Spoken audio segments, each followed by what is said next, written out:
In August 2020, a financial analyst turned internet sensation named Keith Gill, better known by his online alias Roaring Kitty, posted a video that would set off one of the most unprecedented stock market events in history.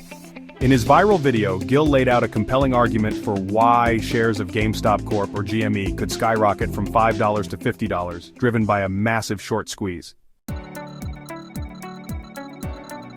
Gill's thesis was simple yet profound. GME's stock was one of the most heavily shorted in the market, with hedge funds holding enormous short positions. If enough investors bought into the stock, these hedge funds would be forced to cover their shorts, leading to a rapid and explosive price surge. His analysis, which might have been dismissed as speculative in any other era, resonated deeply with a growing movement of retail investors who were increasingly skeptical of Wall Street's influence. At its core, a short sale involves selling a stock that the seller does not own, with the obligation to buy it back later, ideally at a lower price. Investors engage in short selling when they anticipate a stock's decline, borrowing shares from a brokerage, selling them, and repurchasing at a lower price to return to the lender, pocketing the difference as profit. However, if the stock price rises instead of falling, short sellers must buy back shares at a higher price, resulting in substantial losses. During August 2020, GME's stock fluctuated between $4 and $5.60 per share. At the same time, the COVID-19 pandemic had dealt a heavy blow to GameStop's operations, with nearly a third of its U.S. stores shuttered, and the remainder offering only curbside pickup. The company's comparable store sales had plummeted by 23% year-over-year. Yet, the numbers revealed something extraordinary. According to FactSet, more than 140% of GME's public float had been sold short, meaning that more shares had been shorted than actually existed for trading. This was a precarious setup, one that Keith Gill recognized as an unprecedented opportunity. Just days after Gill's video made waves online, another key player entered the scene: Ryan Cohen, the billionaire entrepreneur best known for founding Chewy. Cohen quietly acquired 9 million shares of GME, securing a 12.9% stake in the company. By November 2020, news of Cohen's significant investment had become public, fueling further speculation about GameStop's future. Then, on January 12, 2021, Cohen officially joined the company's board of directors. His involvement signaled a potential turnaround, drawing even more interest from retail investors, particularly those congregating in the online forum Wall Street Bets. By late January 2021, the short squeeze that Gill had predicted erupted in spectacular fashion. GME's share price soared to nearly $500 per share on January 28, 2021, as short sellers scrambled to buy back shares at any price, driving the stock even higher.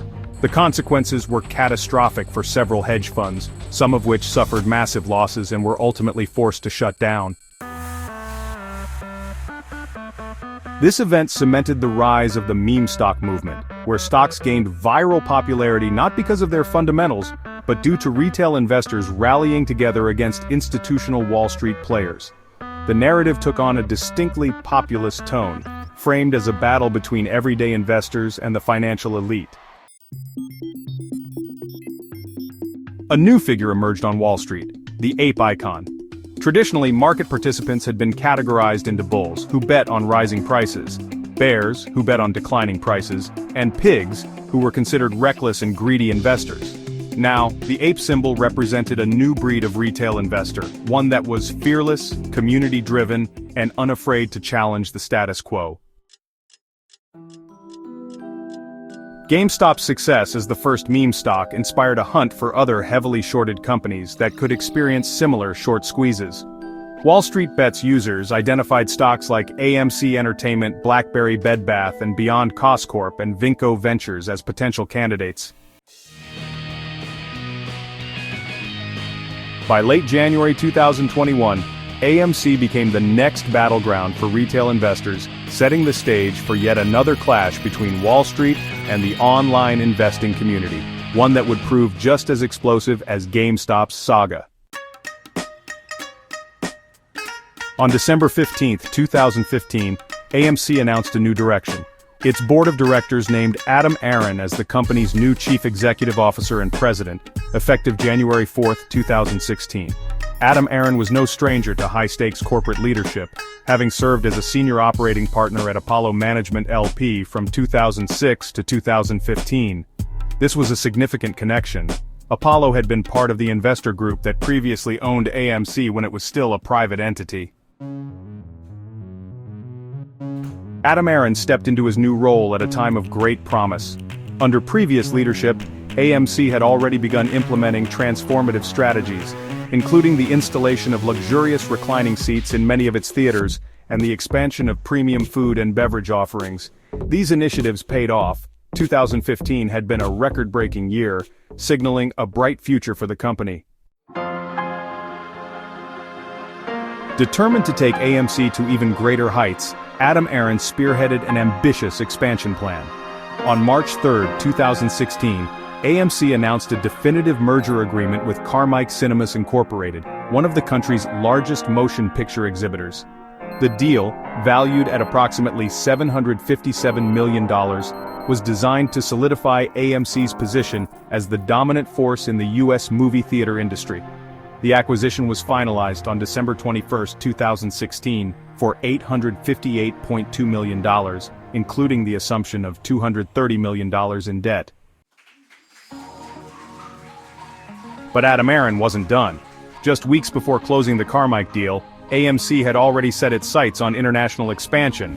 On November 30, 2016, AMC acquired Odeon and UCI Cinemas Holdings Limited for $637 million in cash and stock, plus the assumption of an additional $593.2 million in debt. This acquisition marked AMC's aggressive entry into European markets, as Odeon operated theaters across the United Kingdom, Spain, Italy, Germany, and other countries. The growth frenzy continued into early 2017.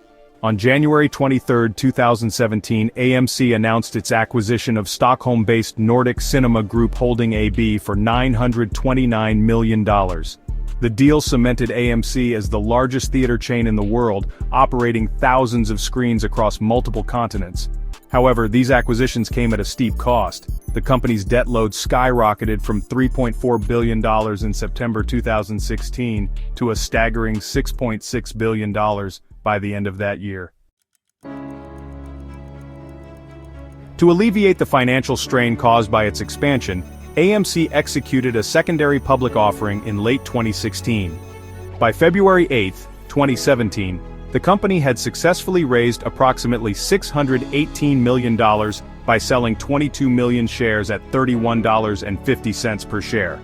However, much of this capital was used to service AMC's growing debt obligations rather than fueling further growth.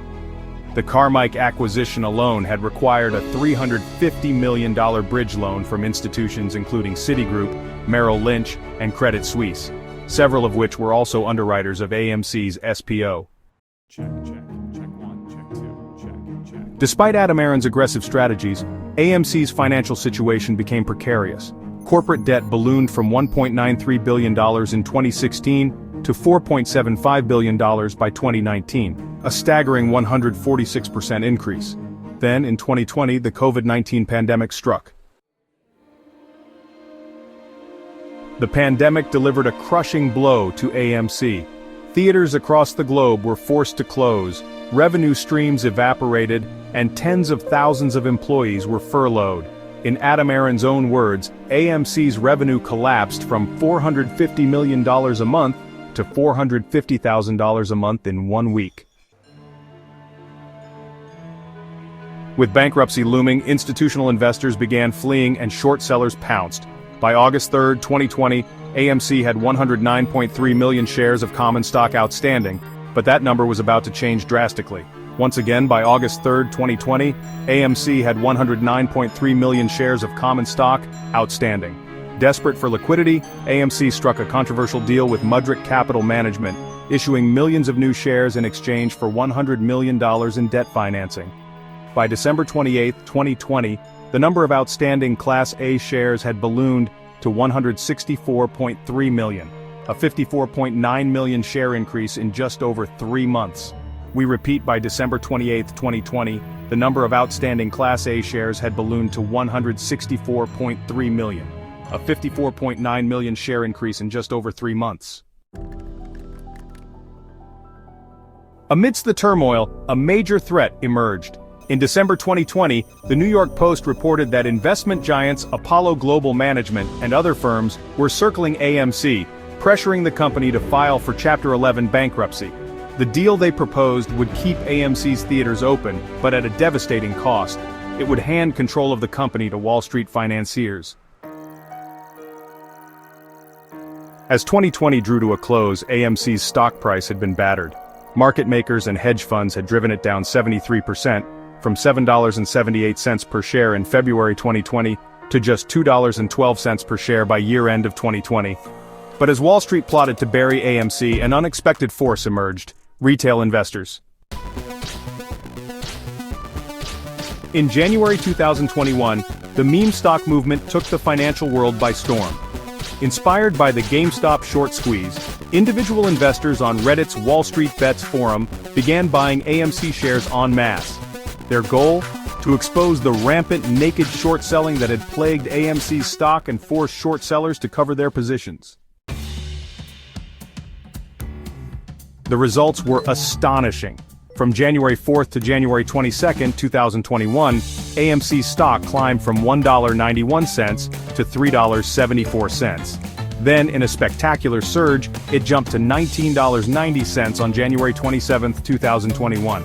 The movement had not only saved AMC from bankruptcy, it had transformed the company's shareholder base.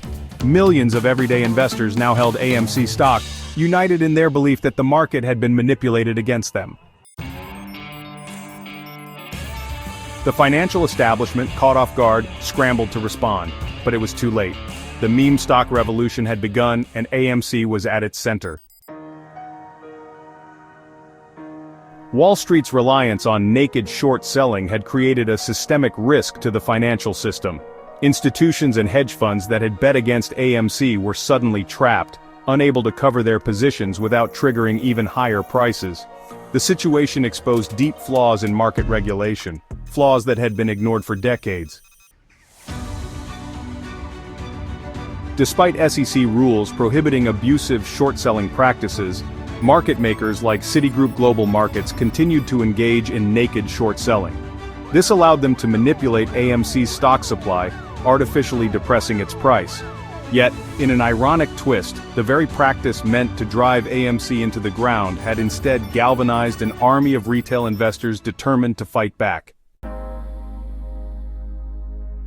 As the battle between retail investors and Wall Street played out, one thing became clear: the AMC saga was no longer just about a movie theater chain. It was a fight for market transparency, fair trading practices, and accountability. And with each passing day, the world watched as the story of AMC, once a simple entertainment company, became a defining moment in financial history.